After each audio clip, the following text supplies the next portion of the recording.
ਬੱਚਿਓ, ਅੱਜ ਅਸੀਂ 6ਵੀਂ ਜਮਾਤ ਦੇ ਪਹਿਲੇ ਪਾਠ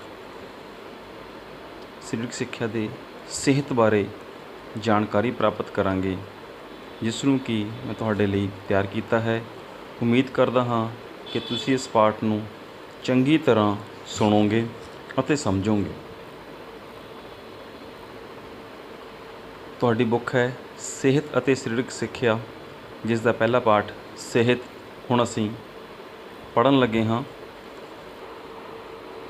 ਬੱਚਿਓ, ਆਮ ਤੌਰ 'ਤੇ ਰੋਗਾਂ ਤੋਂ ਬਚਣ ਵਾਲੇ ਆਦਮੀ ਨੂੰ ਅਸੀਂ ਸਿਹਤਮੰਦ ਮੰਨਦੇ ਹਾਂ ਜਾਂ ਸਿਹਤ ਵਾਲਾ ਆਦਮੀ ਕਹਿ ਸਕਦੇ ਹਾਂ, ਪਰ ਇਹ ਪੂਰੀ ਤਰ੍ਹਾਂ ਠੀਕ ਨਹੀਂ ਹੈ, ਕਿਉਂਕਿ ਵਿਸ਼ਵ ਸਿਹਤ ਸੰਗਠਨ ਅਨੁਸਾਰ ਸਿਹਤ ਸਰੀਰ ਤੱਕ ਹੀ ਸੀਮਿਤ ਨਹੀਂ ਹੈ।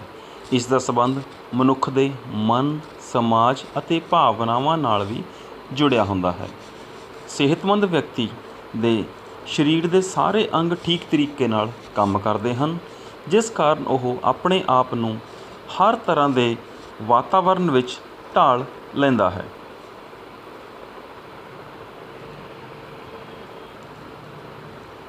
ਆਮ ਤੌਰ 'ਤੇ ਸਿਹਤ ਦੀਆਂ 4 ਕਿਸਮਾਂ ਮੰਨੀਆਂ ਜਾਂਦੀਆਂ ਹਨ: ਸਰੀਰਕ ਸਿਹਤ, ਮਾਨਸਿਕ ਸਿਹਤ, ਸਮਾਜਿਕ ਸਿਹਤ ਅਤੇ ਭਾਵਨਾਤਮਕ ਸਿਹਤ।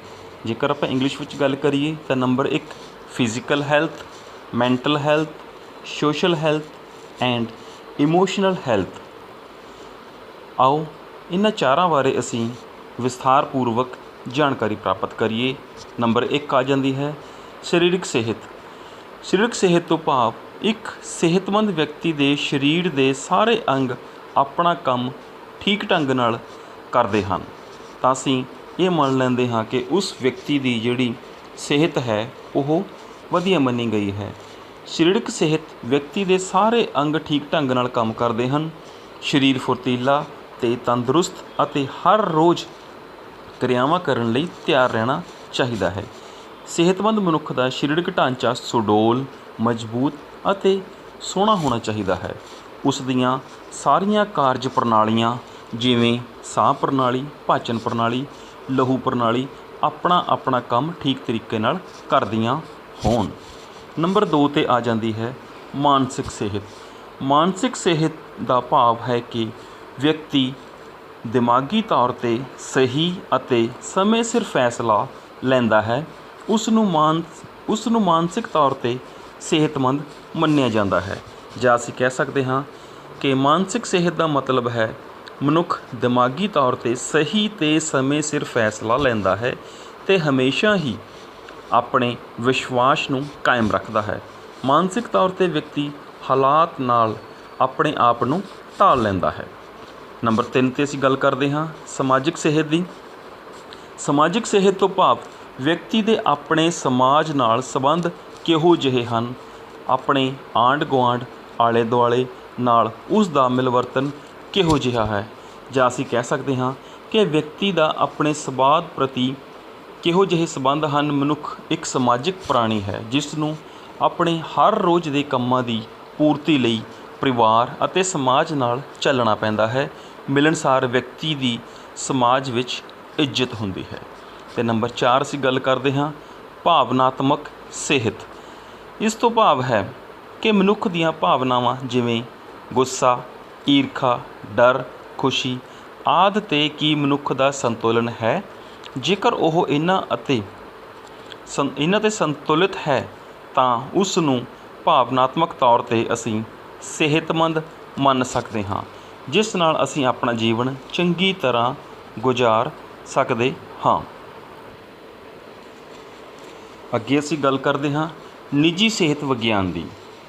ਜਿਹੜਾ ਗਿਆਨ, ਜਾਂ ਅਸੀਂ ਇਸ ਨੂੰ ਇੰਗਲਿਸ਼ 'ਚ ਕਹਿ ਸਕਦੇ ਹਾਂ ਪਰਸਨਲ ਹਾਈਜੀਨ, ਜਿਹੜਾ ਗਿਆਨ ਸਾਨੂੰ ਆਪਣੀ ਸਿਹਤ ਨੂੰ ਸੰਭਾਲਣ ਦੀ ਜਾਣਕਾਰੀ ਦਿੰਦਾ ਹੈ, ਉਹ ਨਿੱਜੀ ਸਿਹਤ ਵਿਗਿਆਨ ਅਖਵਾਉਂਦਾ ਹੈ, ਜਾਂ ਅਸੀਂ ਕਹਿ ਸਕਦੇ ਹਾਂ ਸਰੀਰ ਦੀ ਰੱਖਿਆ ਨੂੰ ਨਿੱਜੀ ਸਰੀਰ ਸੁਰੱਖਿਆ ਪਰਸਨਲ ਹਾਈਜੀਨ ਆਖਦੇ ਹਨ।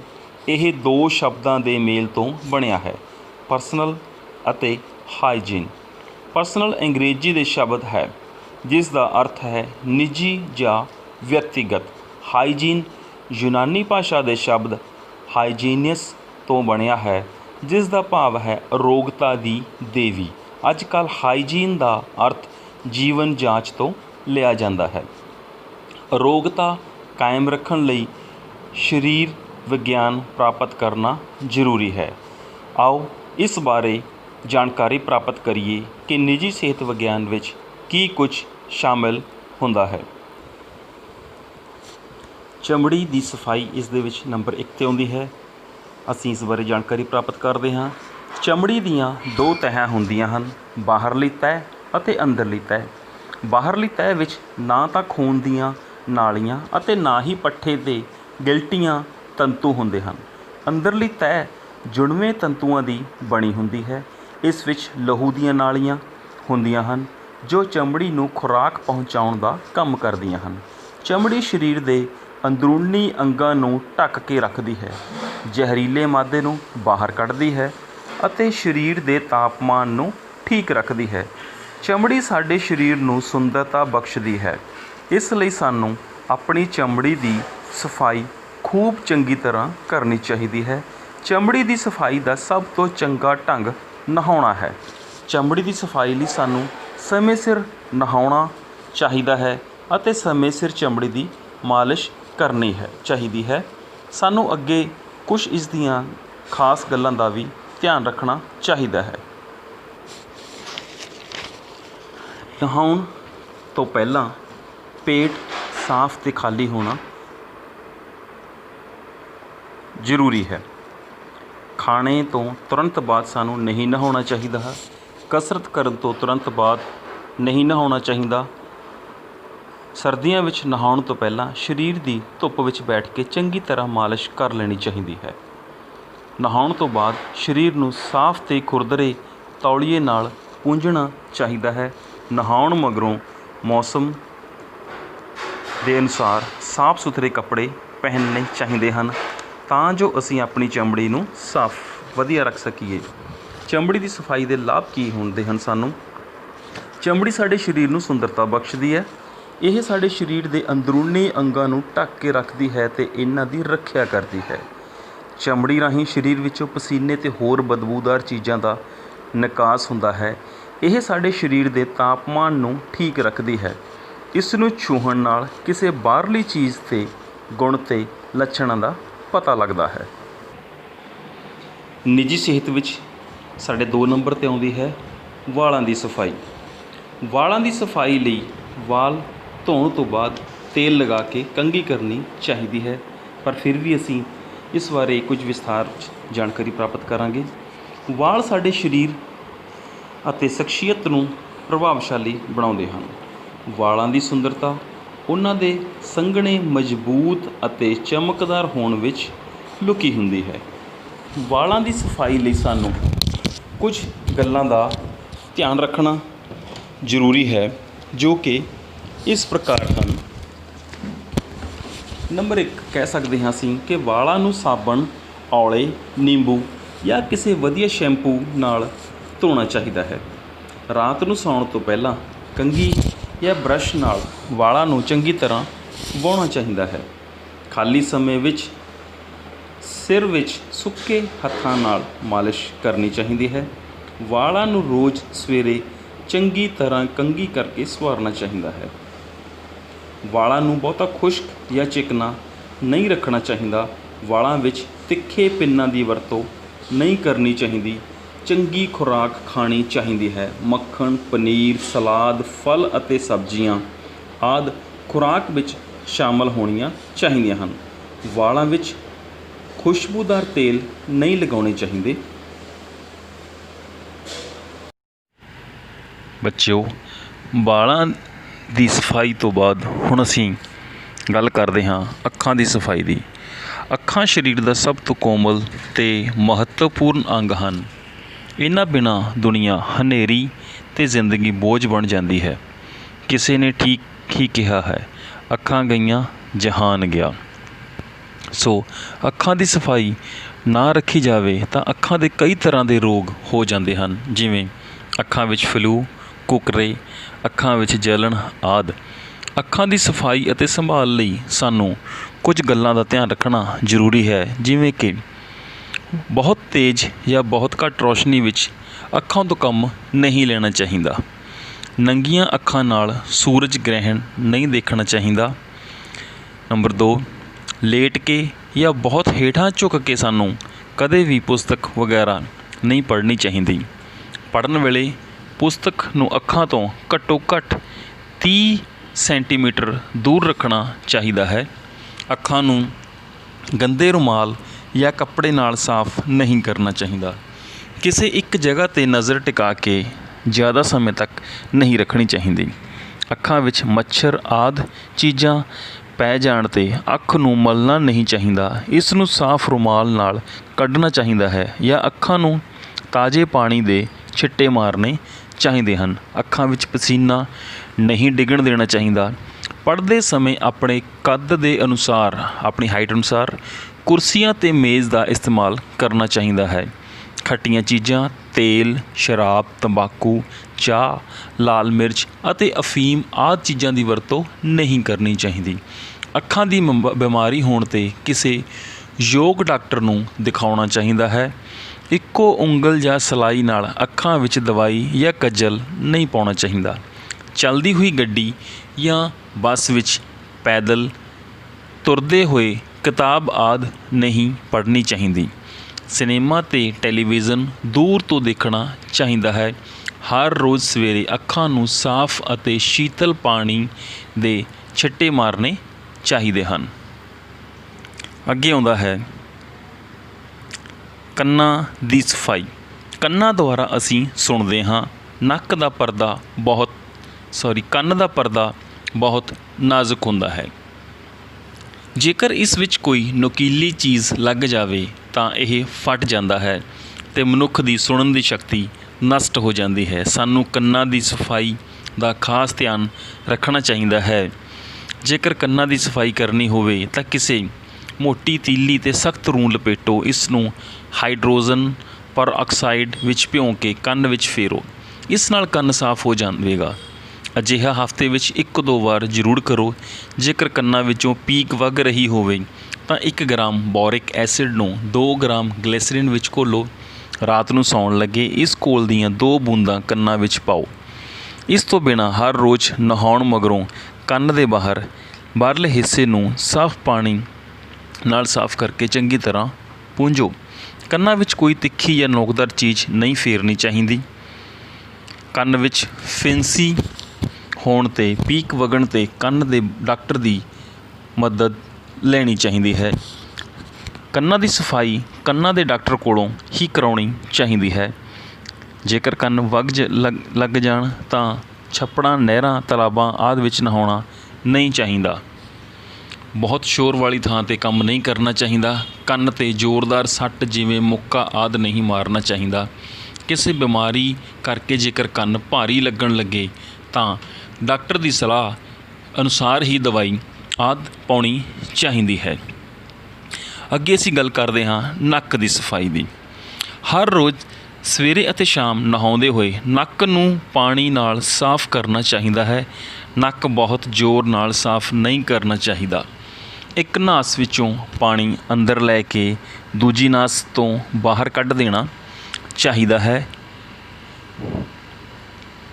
ਇਸ ਤਰੀਕੇ ਨਾਲ ਅਸੀਂ ਜੋ ਹੈ ਆਪਣੇ ਨੱਕ ਨੂੰ ਚੰਗੇ ਤਰੀਕੇ ਨਾਲ ਸਾਫ਼ ਕਰ ਸਕਦੇ ਹਾਂ ਅਤੇ ਲੋੜ ਪੈਣ 'ਤੇ ਜੇਕਰ ਸਾਨੂੰ ਨੱਕ ਵਿੱਚ ਕੋਈ ਫੋੜਾ, ਫਿੰਸੀ ਆਦਿ ਮਹਿਸੂਸ ਹੁੰਦੀ ਹੈ ਤਾਂ ਹਮੇਸ਼ਾ ਡਾਕਟਰ ਦੀ ਸਲਾਹ ਨਾਲ ਹੀ ਨੱਕ ਵਿੱਚ ਕੋਈ ਦਵਾਈ ਜਾਂ ਤੇਲ ਆਦਿ ਪਾਉਣਾ ਚਾਹੀਦਾ ਹੈ।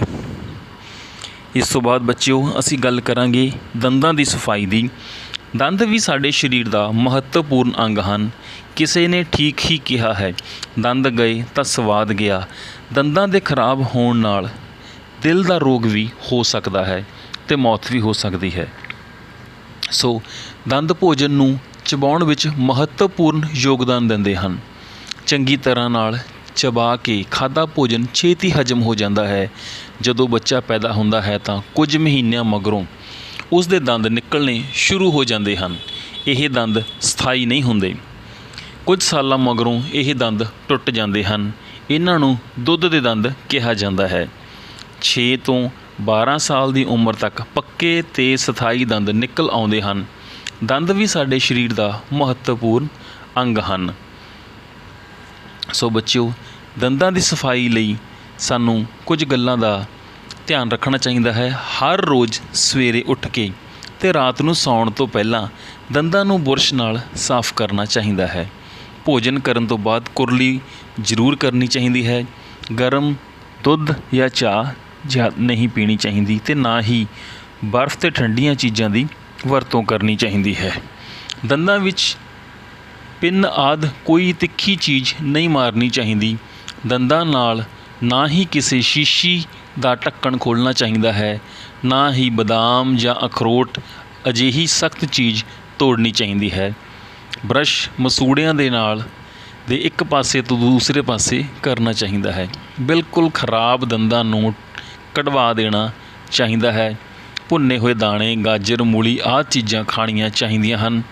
ਗੰਨਾ ਚੂਪਣਾ ਵੀ ਦੰਦਾਂ ਲਈ ਲਾਭਦਾਇਕ ਹੁੰਦਾ ਹੈ। ਦੁੱਧ ਦੀ ਵਧੇਰੇ ਵਰਤੋਂ ਕਰਨੀ ਚਾਹੀਦੀ ਹੈ।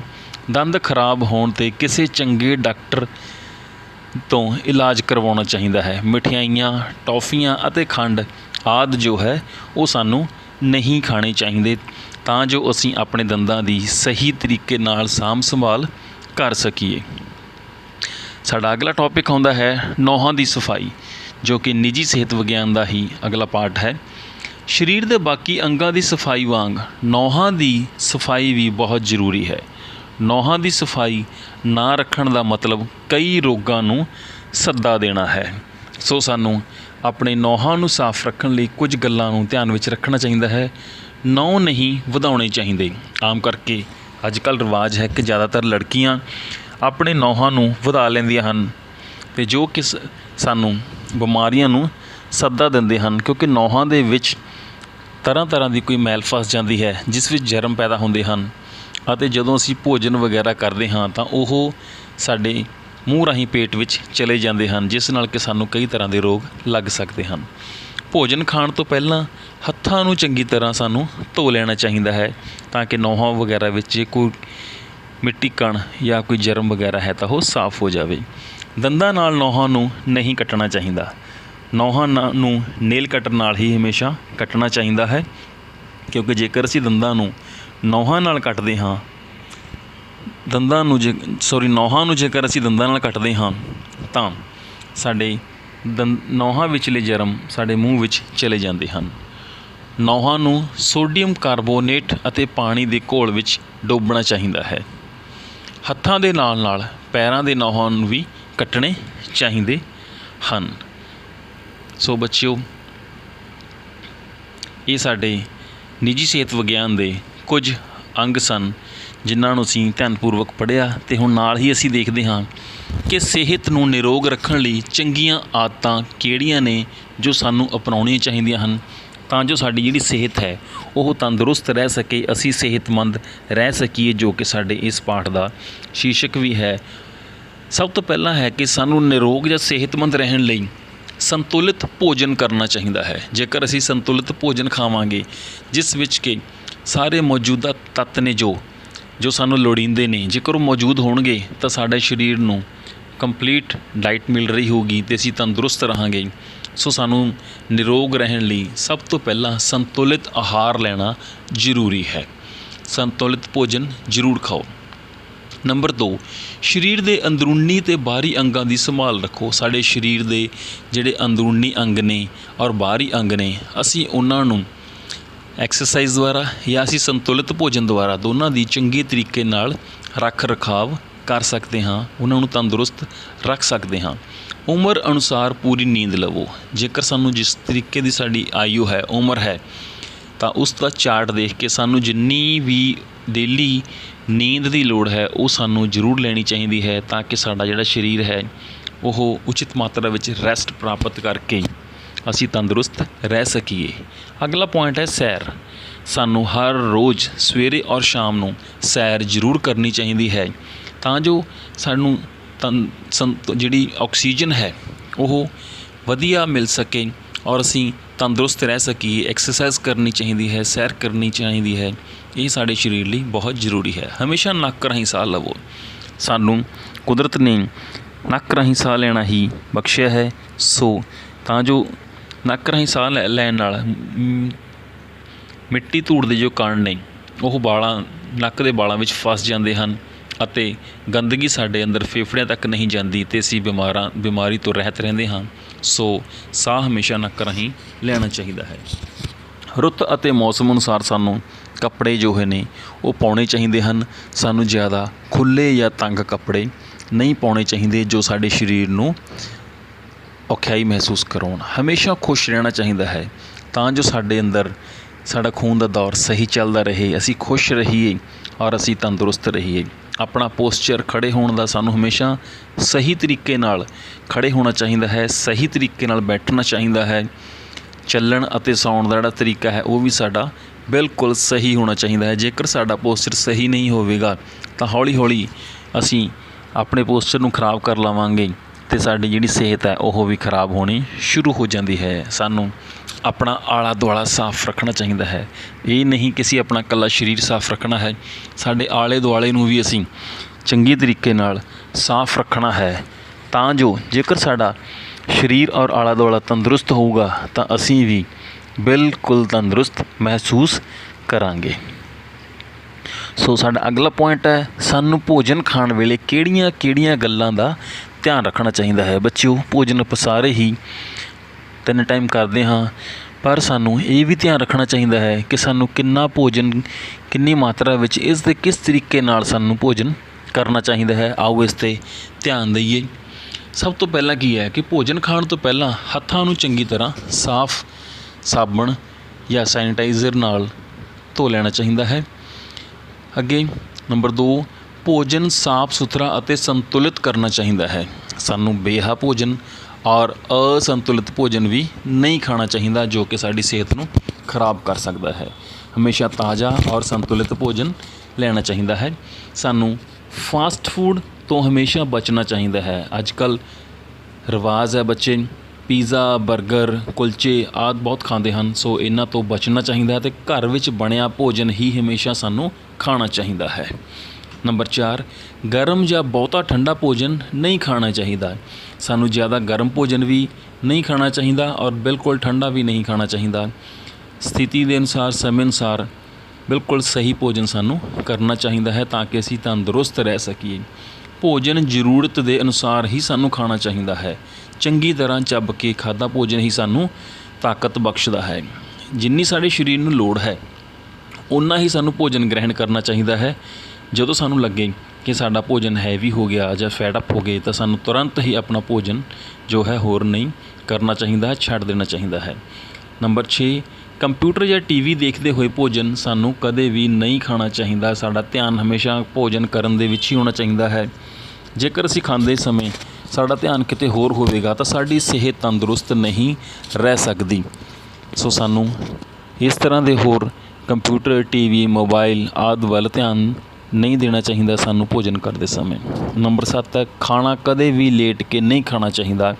ਹਮੇਸ਼ਾ ਸਹੀ ਪੋਸਚਰ ਵਿੱਚ, ਸਹੀ ਟੇਬਲ ਕੁਰਸੀ 'ਤੇ ਜਾਂ ਚੌਂਕੜੀ ਮਾਰ ਕੇ ਜਿਸ ਤਰੀਕੇ ਨਾਲ ਵੀ ਸਾਨੂੰ ਲੱਗੇ ਭੋਜਨ ਹਮੇਸ਼ਾ ਕਰਨਾ ਚਾਹੀਦਾ ਹੈ, ਨਾ ਕਿ ਲੇਟ ਕੇ ਕਰਨਾ ਚਾਹੀਦਾ ਹੈ।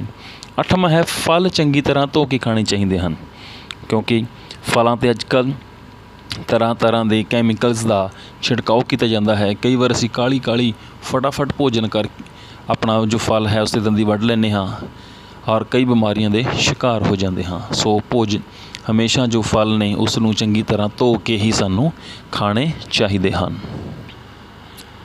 ਸੋ ਬੱਚਿਓ, ਅਸੀਂ ਅੱਜ ਦੇ ਟੌਪਿਕ ਵਿੱਚ ਆਪਣੀ ਸਿਹਤ ਬਾਰੇ ਪੜ੍ਹਿਆ ਹੈ। ਮੈਂ ਤੁਹਾਨੂੰ ਇੱਕ ਵਾਰੀ ਫਿਰ ਇਸ ਦੇ ਮੁੱਖ ਪੁਆਇੰਟਾਂ ਵੱਲ ਧਿਆਨ ਦਿਵਾਉਣ ਲੱਗਿਆ ਹਾਂ। ਸਿਹਤ ਕਿੰਨੇ ਪ੍ਰਕਾਰ ਦੀ ਹੁੰਦੀ ਹੈ? ਸਿਹਤ 4 ਪ੍ਰਕਾਰ ਦੀ ਹੈ। ਨੰਬਰ 1, ਸਰੀਰਕ ਸਿਹਤ, ਮਾਨਸਿਕ ਸਿਹਤ, ਸਮਾਜਿਕ ਸਿਹਤ ਔਰ ਭਾਵਨਾਤਮਕ ਸਿਹਤ। ਉਸ ਤੋਂ ਬਾਅਦ ਅੱਜ ਅਸੀਂ ਪੜ੍ਹਿਆ ਹੈ ਕਿ ਨਿੱਜੀ ਸਿਹਤ ਵਿਗਿਆਨ ਕੀ ਹੈ, ਜਿਸ ਵਿੱਚ ਕਿ ਅਸੀਂ ਚਮੜੀ ਦੀ ਸਫਾਈ, ਵਾਲਾਂ ਦੀ ਸਫਾਈ, ਅੱਖਾਂ ਦੀ ਸਫਾਈ, ਕੰਨਾਂ ਦੀ ਸਫਾਈ, ਨੱਕ ਦੀ ਸਫਾਈ, ਦੰਦਾਂ ਦੀ ਸਫਾਈ ਅਤੇ ਆਪਣੇ ਨਹੁੰ ਦੀ ਸਫਾਈ ਕਿਸ ਤਰੀਕੇ ਨਾਲ ਰੱਖਣੀ ਚਾਹੀਦੀ ਹੈ ਅਤੇ ਕਿਵੇਂ ਅਸੀਂ ਆਪਣੇ ਰੋਗਾਂ ਤੋਂ ਬਚ ਸਕਦੇ ਹਾਂ ਉਹਨਾਂ ਬਾਰੇ ਅਸੀਂ ਇਸ ਪਾਠ ਵਿੱਚ ਪੜ੍ਹਿਆ। ਅਤੇ ਨਾਲ ਹੀ ਨਾਲ ਅਸੀਂ ਦੇਖਿਆ ਕਿ ਸਿਹਤ ਨੂੰ ਨਿਰੋਗ ਰੱਖਣ ਲਈ ਜਾਂ ਆਪਣੇ ਆਪ ਨੂੰ ਤੰਦਰੁਸਤ ਰੱਖਣ ਲਈ ਅਸੀਂ ਕੀ ਕੁਝ ਕਰ ਸਕਦੇ ਹਾਂ। ਔਰ ਅਸੀਂ ਇਹ ਵੀ ਪੜ੍ਹਿਆ ਕਿ ਸਾਨੂੰ ਭੋਜਨ ਖਾਣ ਵੇਲੇ ਕਿੰਨਾ ਗੱਲਾਂ ਦਾ ਧਿਆਨ ਰੱਖਣਾ ਚਾਹੀਦਾ ਹੈ। ਸੋ ਉਮੀਦ ਕਰਦਾ ਕਿ ਤੁਸੀਂ ਇਸ ਪਾਠ ਨੂੰ ਚੰਗੀ ਤਰ੍ਹਾਂ ਸਮਝ ਗਏ ਹੋਵੋਗੇ ਔਰ ਇਸ ਦੇ ਨਾਲ ਹੀ ਤੁਸੀਂ ਆਪਣੀ ਕਿਤਾਬ ਨੂੰ ਬੇਟਾ ਜ਼ਰੂਰ ਪੜ੍ਹ ਲੈਣਾ ਹੈ, ਤਾਂ ਜੋ ਤੁਹਾਨੂੰ ਜੇਕਰ ਕੋਈ ਪੁਆਇੰਟ ਕਲੀਅਰ ਨਹੀਂ ਹੋਇਆ ਉਹ ਬਿਲਕੁਲ ਕਲੀਅਰ ਹੋ ਜਾਏ। ਜੇਕਰ ਫਿਰ ਵੀ ਕੋਈ ਡਾਊਟ ਹੈ ਤਾਂ ਤੁਸੀਂ ਮੇਰੇ ਨੰਬਰ 9417373295 'ਤੇ ਕਾਲ ਕਰਕੇ ਮੈਨੂੰ ਆਪਣੇ ਉਸ ਪੁਆਇੰਟ ਬਾਰੇ ਜ਼ਰੂਰ ਦੱਸਣਾ ਹੈ, ਤਾਂ ਜੋ ਮੈਂ ਤੁਹਾਨੂੰ ਉਸ ਨੂੰ ਕਲੀਅਰ ਕਰ ਸਕਾਂ। ਧੰਨਵਾਦ। ਸਤਿ ਸ਼੍ਰੀ ਅਕਾਲ।